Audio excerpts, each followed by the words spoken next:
발빠른 시황의 이서구입니다. 한 주 동안 수고 많으셨습니다. 일단 한 주 동안 수고 많으셨는데요. 증시는 상승했죠. 일주일 동안 내내 상승했습니다. 아주 조금씩. 그런데 상당히 지겹죠. 예, 증시가 항상 오르고 항상 떨어지는 건 없지만요. 이렇게 조금씩 올라가는 것도 상당히 투자하는 입장에서, 특히 마음 급한 사람 입장에서는 상당히 부담스러운 건 사실인 것 같아요. 미국 증시 상승으로 인해서 우리나라 증시 역시 상승 출발했는데 해외 증시 영향을 좀 오늘은 받은 것 같습니다. 미국 증시 영향으로 상승 출발한 흐름. 그런데 중국 증시가 전반적으로 좀 안 좋았습니다. 중국 증시가 장중에, 지금 마감은 안 했는데 장중에 쭉 밀리면서 1.16%까지 하락했거든요. 그런 영향. 그러면서 중하권의 증시가 다 안 좋았습니다. 그러한 영향 때문인지 몰라도 수급에서 부담스러운 부분이 좀 있었네요. 외국인과 기관의 매도가 오늘 좀 세게 나왔습니다. 오랜만이기도 한데 외국인 3,200억 거래소에서 기관 4,000억 정도 매도. 다만 코스닥에서는 외국인이 조금 더 매수해주는 그런 흐름을 좀 보여줬어요. 그런데 대부분 보면은요, 반 이상이 프로그램 매물이었다라는 점을 좀 생각해야 될 것 같습니다. 그런데 이제 연기금에서 이 국내 주식 투자 비중에 대한 논의 결과를 또 이제 내놓을 때가 됐죠. 연기금이 어떻게 변하나 한번 지켜봐야 될 것 같네요. 이러한 부분, 당연히 수급에서 나타난 결과가 증시에서도 나타났습니다. 코스피 지수는 0.36%, 그러면서 5일선 딱 갖다 대면서 마감을 했고요. 음봉이죠. 코스닥 지수는 추가적으로 더 올라갔습니다. 그래서 박스권 상단까지 이제 거의 근접하는 흐름이 나옵니다. 그러면서 989, 이제 1000포인트 드디어 또 보나 봅니다. 한번 기대해 볼 만하지 않나 싶고요. 이렇게 놓고 보면은 외국인 같은 경우 매매 동향에 따라서 우리나라 증시가 좌우가 되는 것은 당연한 것 같아요. 아직까지 그 영역에서 벗어날 수가 없는 것 같습니다. 왜냐면 지금 기관에서 힘쓸 데가 없죠. 연기금 계속 매도가 나오고요. 다소 다음 주에 기대를 해봅니다. 연기금에서 회의 결과가 어떻게 나오나. 그리고 예전에 힘이 그렇게 좋았었던 투신이라든가 보험, 은행, 요새 거의 관여를 안 하는 정도 수준까지 와 있거든요. 그런 거 보면 외국인의 주도, 그 주도에 따라서 우리나라 증시가 움직이는 거 기분 나쁘지만 인정하고 봐야 되겠다라는 거 생각하셔야 되겠습니다. 오늘 일어난 흐름은요, 삼성전자 오늘도 하락했네요. 1.3%, SK하이닉스 2.7% 하락하면서 중간선을 이탈하는 흐름인데요. 실적 발표 나쁘지 않았고요.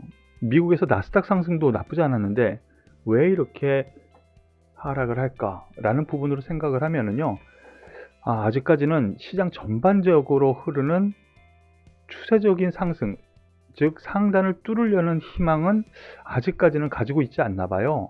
누가? 외국인이. 그래서 이렇게 매물을 쏟아내는 것이지 않나 싶네요.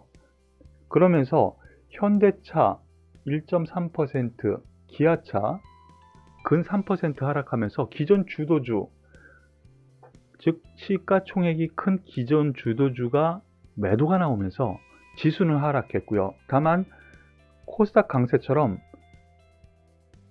거래소에서도 중소형주들은 여전히 강한 흐름을 좀 보여줬다라고 생각하시면 되겠습니다. 특징적으로 오늘 강세 테마로 좀 봐야 되는데요. 아침에 건설 관련 테마가 좀 움직였었고요. 그리고 코스닥 강세 원인 중에 하나가 제약바이오주들이 또 강세를 이뤘습니다. 여기에는 코로나가 또다시 팬데믹 현상으로 나타날 가능성, 그러므로 인해서 매기가 단기적으로 그쪽으로 쏠렸다라고 보시는 것이 맞는 것 같네요. 그러면 오늘 특징주 하나씩 살펴보도록 하겠습니다. 먼저 가장 궁금해 하시는 종목이 또 카카오네요. 오늘도 2% 올라가면서 신고가를 또 갱신을 합니다. 카카오. 네, 신고가를 종가상 또 갱신을 합니다.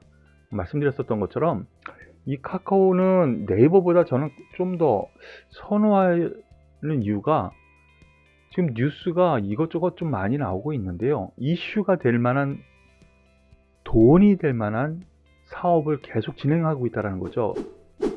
그래서 사업을 진행하고 그거를 또 IPO를 통해서 또 상장시키고 투자도 많이 하고 있다는 거죠. 뭐 오늘 상승한 이유, 뭐 또 두나무 얘기도 나오고, 또 지그재그라는 회사 인수, 뭐 그 얘기도 나오고, 이렇게 좀 많이 나옵니다. 그런데 성장성은 그렇게 말이 많이 나오는 것처럼 진행 중이다라는 점에서 놓고 보면은 추가 상승 기대해 볼 만하지 않은가라는 생각. 그리고 두 번째로 HMM, 많은 분들이 또 궁금해 하시네요. 예. 그런데 특별한 뉴스, HMM 미국 서해안 임시선박 세척 추가 투입, 뭐 이러한 뉴스, 뭐 그 정도 어저께 나온 뉴스에서 새로울 거는 없습니다. 그런데 여기에서 HMM 좋다는데 왜 못 가? 아니에요. 이미 고점은 쳤다라고 생각을 하시고 박스권 접근을 하시라고 제가 말씀을 드렸었죠. 그리고 여기에서 또 여기에서 추가 상승은 좀 버겁지 않겠습니까? 라고 말씀을 드렸었던 것 같습니다. 그런 의미에서 1차적으로 바닥은 잡았을 때 돌파해서 또 간다? 그렇게 욕심을 부리기보다는요, 좀 정체 구간, 즉 박스권 흐름으로 보시는 것이 맞지 않을까라는 판단이고요. 그리고 관련 해운임 지수를 보면은요, 오늘 하락했어요. 오늘 하락했어요. 그리고 실질적으로 이 고점 쳤을 때 이후 해운임이 조금씩 조정을 주고 있다는 점도 감안을 하셔야 되겠습니다. 그리고 한국항공우주, 이거 참 이 종목 얘기하기도 좀 발음이 우스워요. 그런데 특별한 뉴스는 없어요. 특별한 뉴스는 없는데 소위 카이라고 하죠. 최근 들어서 미국도 그렇고 세계적으로 우주항공에 대해서 상당히 많은 관심을 기울여서 종목들이 많이 움직였어요. 우리나라에서는 그 대표적인 종목이 한화 시스템, 뭐 이런 종목이었었고요. 관련해 가지고. 그런데 동반화된 흐름이라고 보시는 것이 맞습니다. 작년 11월 이후 급등했거든요. 더블이 나왔단 말이죠. 그리고 고공권에서 박스권 흐름을 보여주고 있습니다. 하나 시스템 같은 경우에도, 한국항공우주 같은 경우에도 같은 맥락이에요. 거의 비슷한 테마를 이룬 종목이라고 할 수가 있죠. 그런데 여기서 왜 못 가? 궁금해 하시기보다는요, 급등에 따른 반등이 나왔고 또 고점대의 매물 이 저항이 있어서 올라가기 힘들구나 라고 해서 뭐 중기적으로 보면 긍정적으로 볼 요인은 있습니다. 그런데 단기적으로는 매물 한 번 더 겪을 가능성이 있지 않냐라는 판단이니까 참고하시길 바라겠습니다. 네, 한 주 수고 많으셨고요. 이수구의 발빠른 시황은 여기서 마무리 짓도록 할게요. 감사합니다.